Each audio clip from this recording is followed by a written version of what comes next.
everyone. This is Donna's Happy Hour. Just a reminder to like, subscribe, and hit the bell so that you get future notifications of the videos. And please leave a comment. Thank you. Have a great day.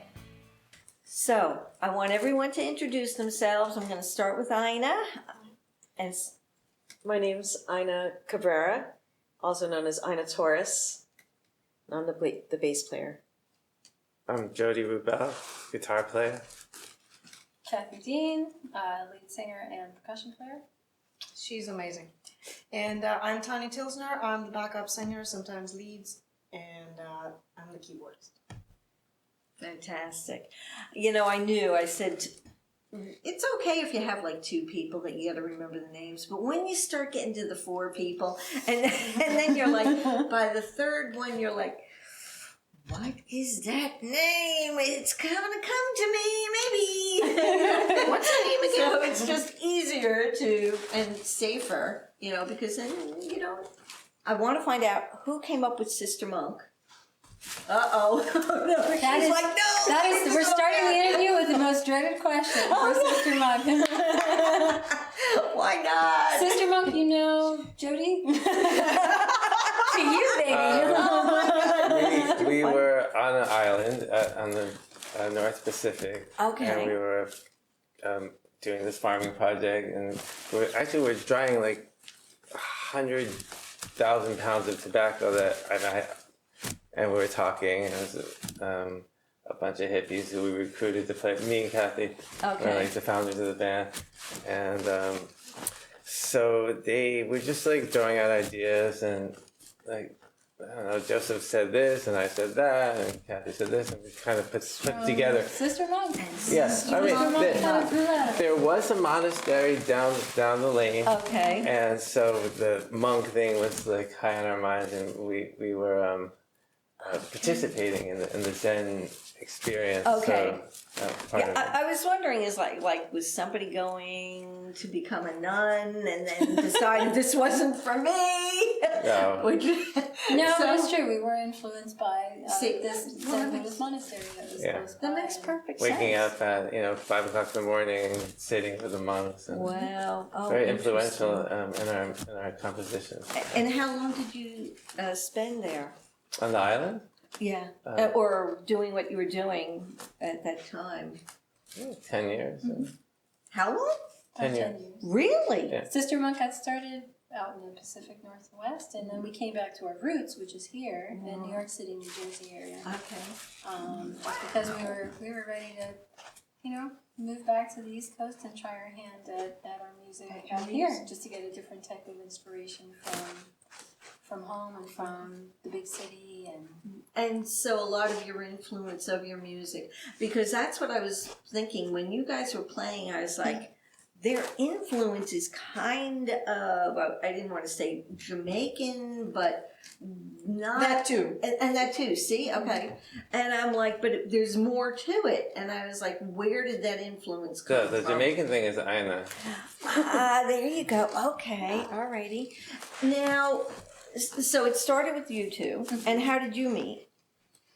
Oh, geez. That's the second dreaded question. To condense it all into a short form, years ago, Jody and his brother had a band together, and a friend of mine and myself just happened upon a performance of theirs, and I thought it was really unique and interesting and fabulous, and it was at a time in my life where I hadn't really thought about music. I love music, but I hadn't thought about playing music personally, and that was the inspiration really for me. Wow. To explore just delving into playing music, starting with guitar, piano, Kathy drums, started rhythm. as a lead guitarist. Oh, really? And she can play piano as well. Oh, wow. So you never know. Sometimes you meet someone in your life and they inspire And a totally different path, or bring out Totally. something in you that you never knew was there. Right. Oh, my gosh. And then who was the next member to join? Me. Okay. And that was almost 8 years ago. Okay. Which the story goes even further. It goes 1 year back when I was and I lived in South Jersey. Okay. And I was visiting friends in New York City, and we do a lot of subway. We members of Music Band in New York. Okay. And I saw them on the subway. And they stopped me in my tracks, and I was just, I'm like, I'm seeing this girl, you know, playing the drum. They were Jody, Kathy, and Trevor, another bass player. You know, there was the three of them, and they were playing Sphinx, which I didn't know at that time, whatever they were playing. And I just, my friends just dragged me away, you know, they had to drag me away because I wasn't Transfixed. I was just, yeah. I posted a little video of them on Facebook, you know, I liked their page on Facebook, and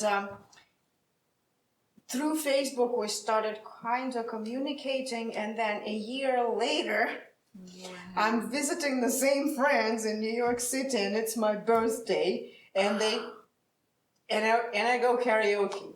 They're like, where do you want to go? I want to go karaoke. And I invited everyone and everybody who I knew in New York City to come to that place. Oh. And Jody did. Oh my God. And there you go. Yeah. And then, you know, and then I'm recording, and he says to me, I'm recording an album. I want you to sing backup solo. Oh wow. It actually took him a couple of weeks to convince me that he was serious. For me to come and do the tryouts, you know. Right. And, so it's kind of Cinderella story, because I thought I was done with music for like a long time. Really? Yeah. Wow. Well, you guys blend so beautifully. You really, each one of you complement the other. So, and when you hear stories like this, it really was meant to be. Like you said, you know, you really weren't sure where you were going with it or how it was going to go. All right, so now in comes Ina. And how long have you been now with the band? About 3 years. Okay. 3 or 4 years maybe. And it's the same story. It's like, it really is Jody hearing talent that we didn't know we had. Wow. And my story is I used to play guitar in my bedroom and and just play covers by myself, look up tabs. Oh, I like that song. I want to play that tab on acoustic guitar. Right. And then I practice yoga, and Jody teaches Tai Chi, so he came to my yoga studio and was teaching Tai Chi, and I said, you know, I think this is what I need to help improve the way I play guitar, because I felt like my hands were very stiff, and Tai Chi seemed very soft and fluid, and I'm like, that's what I need.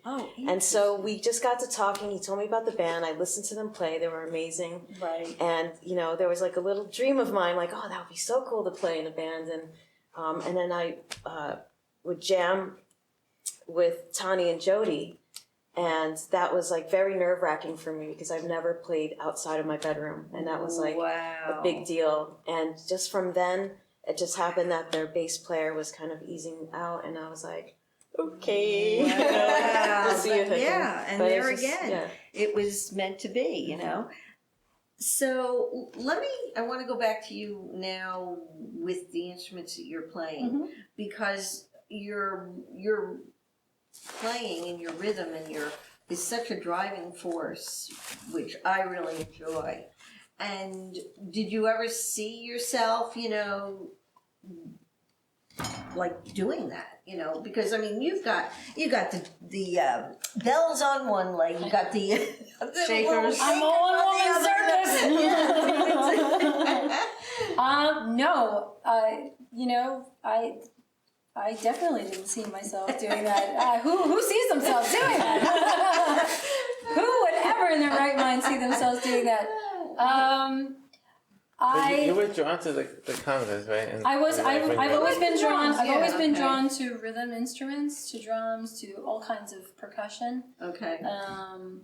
After having, you know, explored other instruments, when I discovered rhythm and started dabbling with that, I felt I feel a great deal of love for this.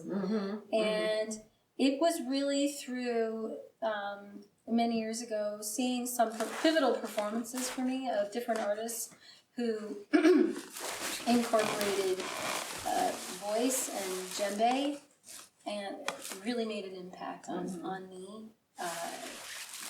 it was just so raw, but the quality of the performance was very high and made a profound impact on me. So when between seeing one artist in particular, her name was Jules Graves. She was an incredible vocalist and songwriter. She would use the djembe as kind of her vehicle, a rhythmic vehicle to get across her vocals. I saw that and I said, I want to do that. Wow. And then I saw another drummer play many years ago. Jared Kaplan is his name. That name sounds very familiar. He's played in many bands. Trillium Green was at the time the band that I saw him playing in, but a very talented percussion player and drummer. And I saw him go from playing a drum kit to playing a djembe, doumbeks, bells, whistles, everything, and he just played it so remarkably like a drum kit.